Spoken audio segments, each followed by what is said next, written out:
तो दोस्तों, आने वाले एपिसोड में जब सूरज अपनी जान की परवाह किए बिना ईशा को इन दरिंदों से बचाने के लिए कूद पड़ता है जो उसे घेर कर खड़े होते हैं। सूरज की यह साहसिक पहल ईशा को भीतर तक झकझोर देती है। पहली बार उसे सूरज के भीतर छुपे सच्चे प्यार और समर्पण की गहराई समझ आती है। हालांकि इस संघर्ष में सूरज बुरी तरह घायल हो जाता है। इसके सर पर पड़ा एक भारी वार उसे खून से लथपथ कर देता है, लेकिन वो तब तक नहीं रखता जब तक ईशा को पूरी तरह सरकश नहीं कर लेता। इसकी यहाँ अटूट जिद और जुनून आखिरकार उसे बेहोशी की हालत में पहुंचा देती है। जैसे ही सूरज का खून ईशा के माथे पर गड़ता है, वो इस पल को एक अलौकिक संकेत मानती है। उसे महसूस होता है कि शायद यहाँ रिश्ता किसी दीवी योजना का हिस्सा है।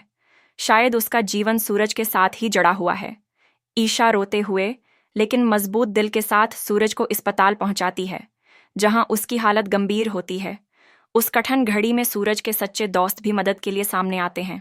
दूसरी ओर सूरज के घर में जब वहां लौटकर नहीं आता तो उसकी दादी बेचैन हो जाती है, लेकिन उसके पिता उन्हें भरोसा दिलाते हैं कि सूरज जरूर लौटेगा। अस्पताल में डॉक्टर जब कहते हैं कि किसी नज़दीकी को ऑपरेशन के लिए कानूनी सहमति देनी होगी, तो ऐशा बिना झुझक खुद को उसकी पत्नी बताते हुए फार्म पर दस्तखत कर देती है। या उसका सूरज के लिए न सिर्फ प्रेम बल्कि जिम्मेदारी भी दर्शाता है। वहां इन पलों को याद करती है जब दुनिया ने उसका साथ छोड़ा, लेकिन सूरज हर मोड़ पर इसकी ढाल बनकर खड़ा रहा। ऑपरेशन सफल होता है और डॉक्टरों की बातों से उम्मीद की किरण जगती है। सूरज के दोस्त पूरे खर्च की जिम्मेदारी लेते हैं और इस तरह उनकी दोस्ती एक नई मिसाल बनती है।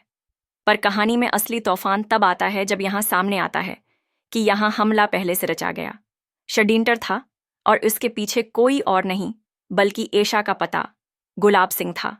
इसका मकसद था रोहन को फंसाकर ईशा को तोड़ना, लेकिन वो यहाँ नहीं समझ पाया कि ईशा अब पहले जैसी नहीं रही। ईशा आत्मविश्वास से भरी उसके सामने। क्या यहाँ रिश्ता इतनी सारी साजिशों के बाद भी जीत पाएगा? और उसके साथ हमारे चैनल ड्रामा रिव्यू को सब्सक्राइब कर लें ताकि हमारी आने वाली तमाम वीडियो आप तक बर वक्त पहुंच सकें। मिलते हैं अगली किस्त में। अल्लाह ताली।